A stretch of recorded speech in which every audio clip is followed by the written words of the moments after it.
Good afternoon. Thank you for listening again today. As of 2 p.m. today, there have been 1,581 positive cases of COVID-19 in Missouri, including 18 deaths. Approximately 17,500 people have been tested so far in Missouri. While we never want to see these numbers go up, the reality is that the more people we test, the more positive cases there will be. Each day, we are doing everything in our power to expand testing and identify and isolate those with COVID-19 to help slow the spread. Director Carson is here again today to give us an update on public safety and the National Guard. Director Carson? Thank you, Governor, and I'll be brief so we can get to the budget presentation. At the Department of Public Safety, we fully appreciate the pressures our state budget staffers are under. In this tremendously difficult circumstances, they've responded with incredible flexibility. They're working extremely long hours, and they're making a positive difference in our ability to get life-saving supplies and equipment to those we need to respond to. Thank you. Now, usually when we deal with a disaster or an emergency situation, the people of Missouri plainly see and easily understand the challenges we face. There's no missing flooded homes or waterlogged farm fields or crushed vehicles or destroyed homes after a tornado. Initially, the coronavirus wasn't only an entirely different type of emergency, we couldn't fully understand the threat it posed or the extent of pain and devastation it would bring. Now, this tremendous threat is visible, and the anxiety of some of our neighbors is unmistakable. And Missourians are responding with the generosity and concern for their neighbors we've seen so often before. Social distancing may have eliminated handshakes, but it will never eliminate the helping hands in Missouri.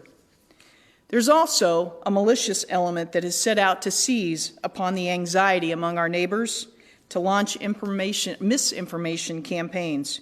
They're playing on the stress to sow discord.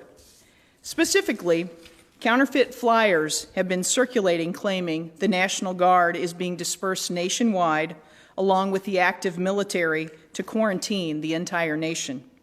These are flat-out lies. They're designed to confuse and create dissension at a time when Missourians are uniting in the effort to overcome the COVID-19 pandemic.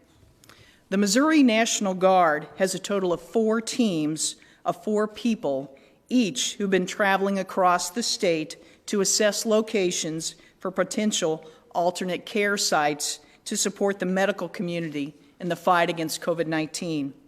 These 16 Guard members are engineers from the 635th FEST-M, which is a forward engineer support team.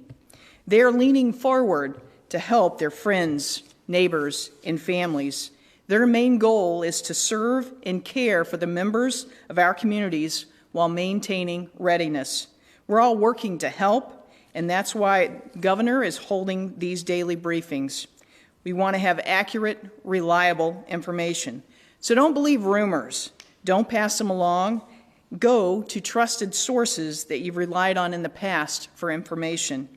Be aware these efforts could be flyers distributed in a neighborhood or sophisticated cyber campaigns, but the objective is the same, to seize on people's anxieties in order to confuse.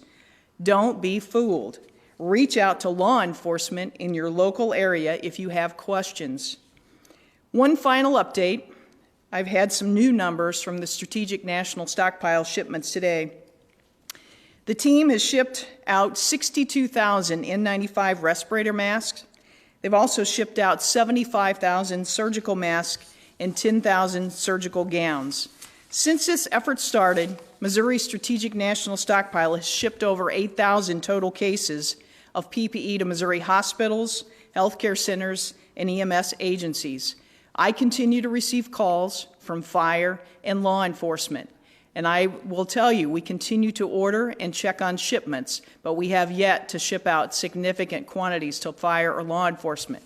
We are working feverishly to get the needed supplies to those officers and firemen as they assist our communities with COVID-19. Thank you. Thank you, Sandy, for that update.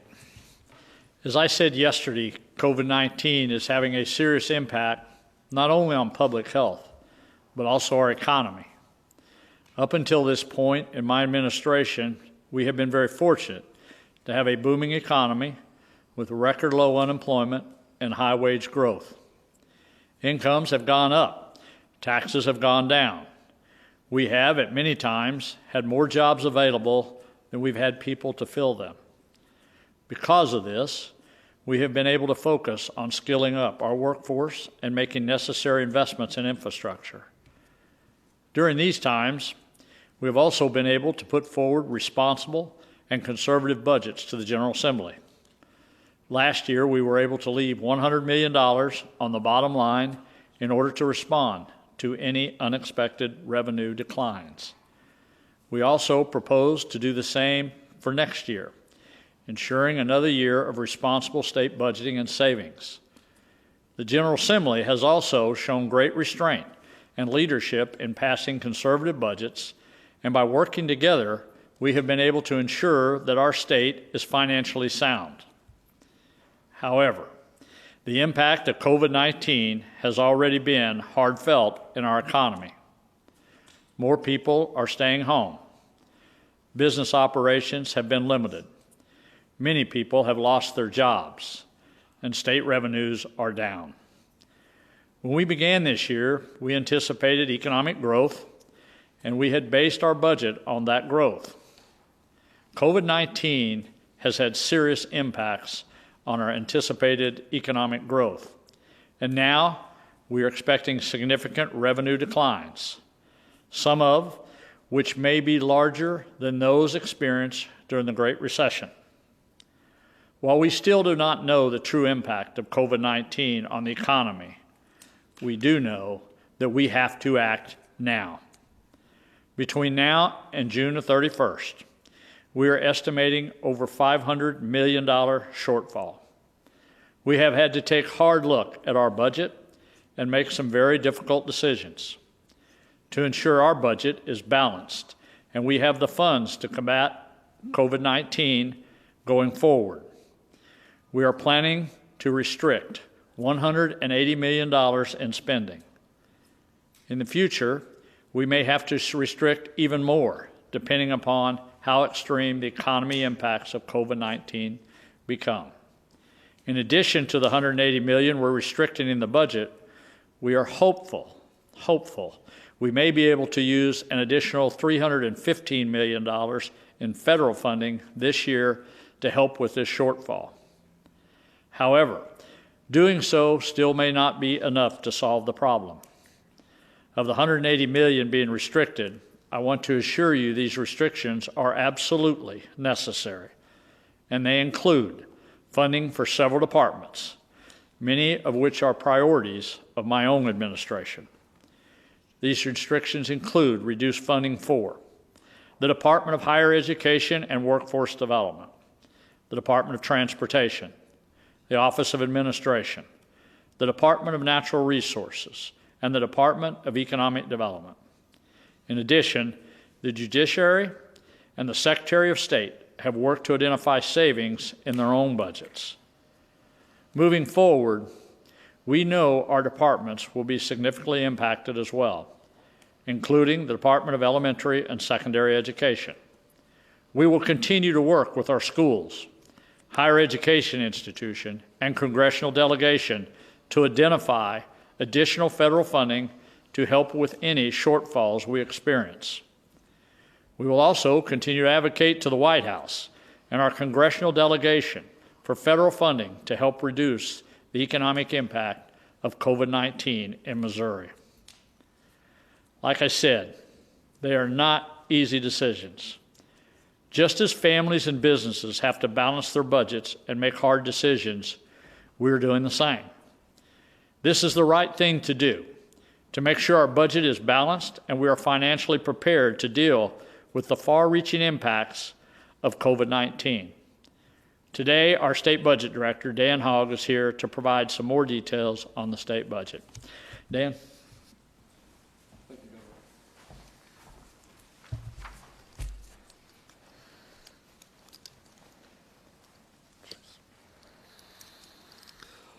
Just wanted to provide a few more details to what the governor said. We are being proactive in restricting $180 million.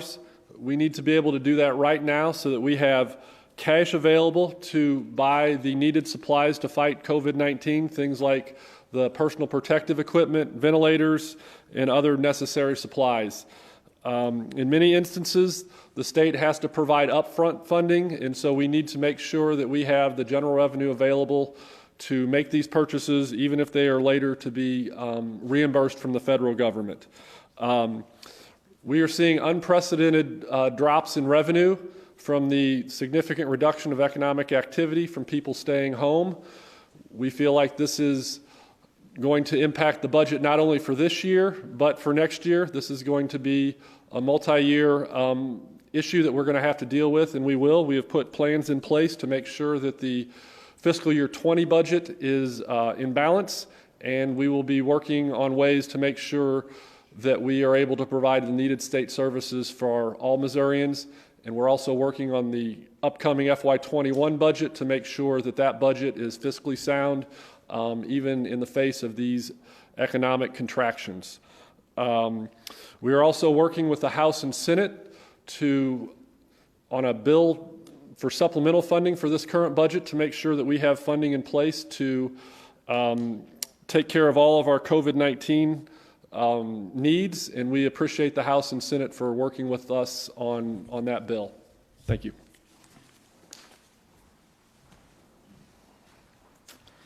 Dan, thank you very much for the update on the budget.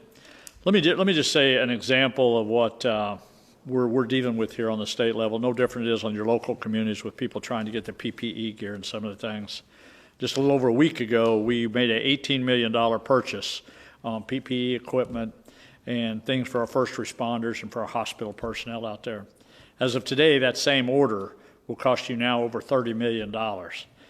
Every day, that's what we're struggling with. Every day, 24 hours a day, we're trying to figure out how we get this material. But again, the demand out there right now continues to be a very strong demand, and we have to be very aggressive every day trying to get what we can to make sure our frontline employees, our first responders, can get the PPE gear they need. We're deeply concerned about that every day when we talk about firefighters, we talk about police officers, we talk about other people in those situations. I just want everyone to know we're doing everything we can to get that in there possible. So we will continue to do that. So, Kelly, we got a few questions today. I do. The first one, Governor, is for you, is from Bridget Lavelle from KY3. The city of Springfield says auto dealers are non-essential. However, there's a state guideline for car dealers where they have to be open and work a certain amount of hours in a day.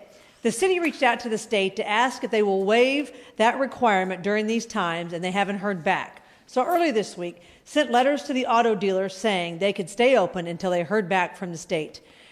Can you speak on that? Yeah, I think every day we're looking at the possibility of waivers across the state, whoever it is. I think the problem you get into, and I think it's going to continue, could even get worse, when you start picking and chooses which businesses are essential and which are not. Because the guy that owns the business, I'm sure, thinks his is essential. The guy that works there, that makes a living and gets a paycheck and has to go home, probably thinks his job is essential. I think these are the challenges you face when you start picking and chooses which businesses can stay open and which cannot. On Friday, I will address that issue more when we update our order for what we're going to do in the future here in the state of Missouri. Okay, thank you, Governor. This next one is for you as well. Brian Hosworth from MissouriNet. Governor, Easter Seals Midwest serves about 5,000 children and adults with disabilities, including autism. They're considered essential and continue to go into homes, but tell me their applications for personal protective equipment have been denied and that they need masks, gloves, and gowns. What can be done to get that equipment to them? Let me first just say thank you for all the people that are doing that job and going into those homes. It's the same thing I just answered a while ago. There is a tremendous amount of shortage on the PPE gear. I think the good news on that, there's a lot of Missouri companies that are stepping up and starting to make this gear for people. And I do believe in the near days and the weeks, we're going to have more supplies to be able to get out there to a lot of frontline people that are having to do their jobs, having to go into people's homes, and to be able to help get that PPE gear to a lot of different people. But right now, the priority is the medical staff that's dealing with the COVID-19 on a daily basis. The second wave of that will be through our law enforcement, our nursing home personnel, things like that. But again, it's just going to be a while before we can get that supply. But again, I want to thank the Missouri businesses for stepping up, helping with that. And I think you're going to see a significant increase, the people that here in the state can do once we get them online and they're fully in operation. All right, Governor, this one is from Sebastian, KBIA in Columbia. The governor said yesterday that he's monitoring cases by county, but people aren't necessarily getting treated in their county of residence. Is there a danger without a statewide shutdown that hospitals could get flooded by patients from rural areas who don't have access to care in their counties? Yeah, I think that's always a concern. We know if you live in rural Missouri, more than likely you're probably going to go to an urban area to hospitals in a lot of cases. Are we worried about small towns with a clinic there being able to handle that? Yes, we are. But the reality of it is, and again, I'm going to go into that more detail on Friday, when you look at how many cases are across the state of Missouri and how many counties that don't have any cases, how many have one, and how they operate that. But do I think just because you live in rural Missouri, you're going to flood the hospitals in the urban areas? I do not think that. I think that's part of the operations that we've been through, and I think we're going to be able to handle that. Every day when we're making plans here for additional bed space, the bed space is for whoever needs them with COVID-19, regardless where you live or where you're from. But we're looking at that data every day to know what bed spaces we have in this state, where those beds are going to be, who's going to utilize those beds, how long they're going to be in them. But I think on Friday I'm going to do a much more detailed report of where we are in the state of Missouri, who's actually utilizing this, how many people are in hospital beds with COVID-19, what's the rate, the percentages that we have with the people we're testing for the positive, and how they're really affected. Because I think the people of Missouri needs to know a lot of that information. So we'll be discussing that further on Friday. All right, the last question for you, Governor, is from Sebastian again from KBIA. Is the state planning on providing any immediate financial assistance to rural hospitals and clinics that have lost huge amounts of revenue by following CDC guidelines to suspend elective surgeries? Yeah, you know what, for whatever the reasons might be, whether it's elective surgery or whatever the reasons are, we're fully aware of that, and we're trying to look to figure out what we can do to help with that cash flow situation right now for the hospitals across the state. But I do think there's going to be resources for the COVID-19 if it's affected by that. There'll be at a time, I think you'll get some refunding done by that. I don't know what that is from the federal level and how we're going to backfill at the state level right now with what you just heard on the budget. But I think we're well aware of that, and we want them to keep their doors open. And I think we got some people out there right now trying to figure out how we maybe can make some payments a little earlier with what we got on the Medicaid reimbursement side and how we deal with that for the non-insured people that are out there. But it's a huge concern, and those rural hospitals out there, no matter whether you're rural or urban, anybody can start having cash flow problems. When I mentioned a while ago, when we're buying PPE equipment, you know, that $18 million, that $30 million I'm talking about has to be paid up front before you get anything, before they even take your order and ship anything. So those hospitals are trying to buy PPE equipment and things for them in the same situation. So we're aware of the cash flow problem. We're going to do everything we can to help with what we can do. Okay, these next couple of questions are for Dr. Williams. Dr. Williams, this is from Ashlyn O'Hara, the Columbia Missourian. She'd like to know, has the positivity rate for state labs changed from 10%? It has. Right now, Ashlyn, we're about 11.5%. We've done over 1,000 tests in our state lab. We're approaching 20,000 tests overall with our commercial and academic partners. We're right at about 8 to 9% for them. And just want to say again, thank you for your question, but you know, none of those numbers happen without a lot of effort. And as the governor's always said, we'll get through this because of our people. So incredibly appreciative to the people at the Department of Health and Senior Services, not only in our lab, but throughout. We've got people working 24/7 now to make that happen. And I also just want to thank the people in our local health departments. They are doing a phenomenal job. They have names like Clay and Rex and Spring and Emily and Fred. And they're getting a brunt of this. We also have people in our smaller health departments. Kelly and Christy come to mind. There are a lot of others who are working really hard overtime to make sure that people get tested and that they also, if they turn out to be positive, learn as quickly as possible. And we're incredibly appreciative to them. All All right, the second question for you, Dr. Williams, is from Bridget Lavelle from KY3. Many viewers are asking that you list not just the number of people who have COVID-19 or the deaths, but the number of people who have recovered. Many counties have this information, but not the state. Will you be adding that information soon? We will. As the governor said earlier, it's incredibly important to him that we be as transparent as possible, that we think education and giving out facts and data really help decrease anxiety. So starting on Friday, we will release the throughput of those patients who are admitted, those patients, how long they stay in the hospital, and the severity of their condition. The CDC released yesterday that when you look, sadly we've had 18 people pass away here in Missouri, and our thoughts and prayers go out to their families. But our trends, I look at them parallel what the CDC is finding nationally, which is that, again, it has always be true, but usually it's in older Missourians who have either chronic lung disease, diabetes, or heart disease. Okay, thank you, Dr. Williams. Thank you. This next question, I've got one for Director Hogg. This is from Philip Sitter, News Tribune. If the pandemic peaks in Missouri sometime this month, and social distancing measures could be eased in the month or two after that, how long do you think it might take for the state's budget and projections about it to get back to more or less what they were earlier this year? In other words, what is it at this time a best case scenario for the regular state budget, and how long might it take for the state to get there? Well, we're in unprecedented economic times right now, and we're working very hard to figure out exactly what that's going to do to our revenues, but I do think that this is going to affect our state budget, not only here in FY20, which ends June 30, but I think it will affect our budget all of fiscal year 21, which goes through next June 30, 2021. So we think this will be an issue we'll be dealing with in the budget at least through FY21, maybe even a little bit longer than that. But we will put a plan in place that makes sure we have a balanced budget that delivers the essential services all Missourians need. Thank you. Let me just finish making a comment on what the director just said there. You know, it's going to be tough for the state budget, as Dan just said, for 2021. But let me just say this too. I do believe this is not going to be like a normal recession where we have a trending to go down. It's over a long period of time. I do believe when we get past the COVID-19 situation, that the economy is going to have a much better chance of coming back at a lot quicker pace than normal. I think a lot of those jobs will be out there. I think the supply and demand will be there. And I think we got to be prepared for that. But it's just going to take a while to get through this situation. And we have to prepare for that every day. But I do believe the economy will come back. It'll come back strong once we get through this. And hopefully the sooner the better. I hope it's in the third and the fourth quarter of next year. I truly do. And we're going to be watching that. But for right now, everybody's got to do everything they can right now. Government has to do everything they can to survive right now. People at home need to do everything they can to survive right now. And we're just going to have to deal with this for several months until we get into the budget process. So, as I've said many times, the COVID-19 situation changes every day.